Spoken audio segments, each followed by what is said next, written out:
تو جس اجر کو میرا رب بھی کریم کہہ رہا ہے وہ اجر کیسا ہوگا؟ تو یہاں تو لہجہ دم توڑتا ہے اور الفاظ ساتھ نہیں دیتے کہ اجر کریم کی کیا تعریف کریں جس اجر کو میرے رب ہے۔ لا فضل لعربی علی اعجمی، کسی عربی کو اجمی پر کوئی فضیلت نہیں ہے، اور کسی اجمی کو کسی عربی پر کوئی فضیلت نہیں ہے، کسی گورے کو کالے پر کسی کالے کو گورے پر کوئی فضیلت نہیں۔ فضیلت کا معیار صرف تقوی ہے۔ ہمارے آج بھی ہندوانہ رسمیں ختم نہیں ہو رہی۔ دولت کی تقسیم پر امیر غریب کی بنیاد پر اس معاشرے میں تقسیم موجود ہے۔ ہمارے دیہاتوں میں چودھری اور کمی کی بنیاد پر تقسیم موجود ہے۔ رعایا اور حکمرانوں کی بنیاد پر یہاں تقسیمیں موجود ہیں، لیکن میرے اور آپ کے آقا و مولا نے قیامت تک آنے والی انسانیت کے لیے جو منشور دیا وہ یہ تھا، کسی عربی کو اجمی پر کوئی فضیلت نہیں، کسی اجمی کو عربی پر کوئی فضیلت نہیں، کسی گورے کو کالے پر کوئی فضیلت نہیں، چونکہ کالے رنگ بھی اللہ نے بنائے ہیں، گورے رنگ بھی اللہ نے بنائے۔ حکیم لقمان رنگ کے کالے تھے اور صورت اچھی نہیں تھی، تو کسی نے ان سے پوچھا کہ آپ اتنے بدصورت کیوں ہیں؟ تو حکیم لقمان نے کیا جواب دیا؟ کہا آپ شکل میں نقص نکال رہے ہیں یا شکل بنانے والے میں نقص نکال رہے ہیں؟ تو وہ خاموش ہو گیا۔ اللہ اکبر! تو یہ اللہ نے بنایا ہے نا، اس نے کانٹا بھی اس نے پیدا کیا ہے، پھول بھی اس نے پیدا کیا ہے، چہروں کی رنگت اس نے بنائی ہے، کسی میں کوئی رنگ بھر دیا، کسی نے کوئی رنگ بھر دیا۔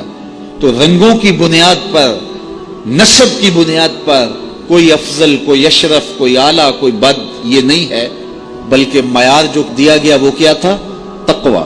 ان اکرمکم عند اللہ اتقاکم، جو زیادہ متقی ہے اللہ کے نزدیک وہی معزز ہے، وہی معتبر ہے۔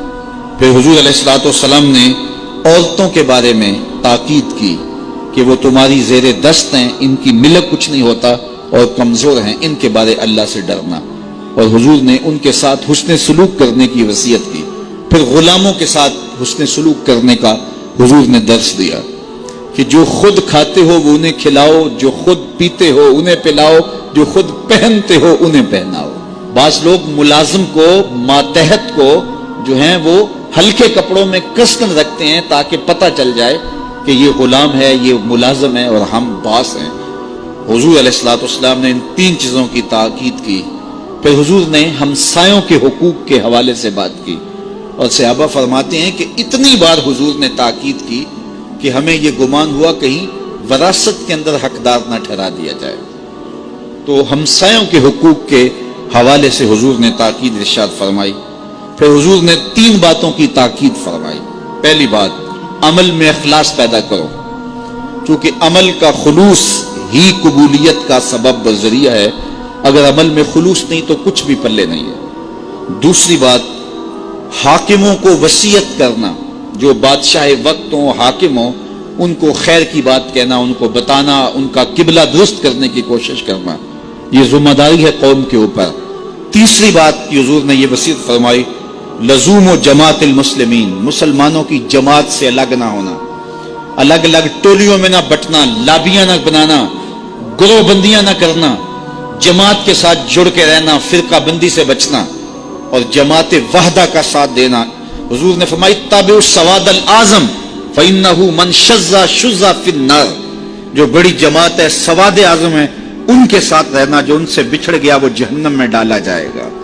در ماہی دا چھوڑی ناہی، نہیں تے ہو جاویں گا روگی، جیڑی بکری اجڑوں وچھڑی او بگیاڑا جوگی۔ اس لیے لزوم و جماعت المسلمین، مسلمانوں کی جماعت کے ساتھ قائم رہنا۔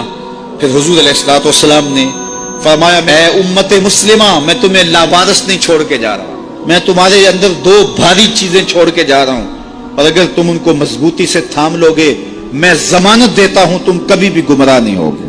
ایک اللہ کی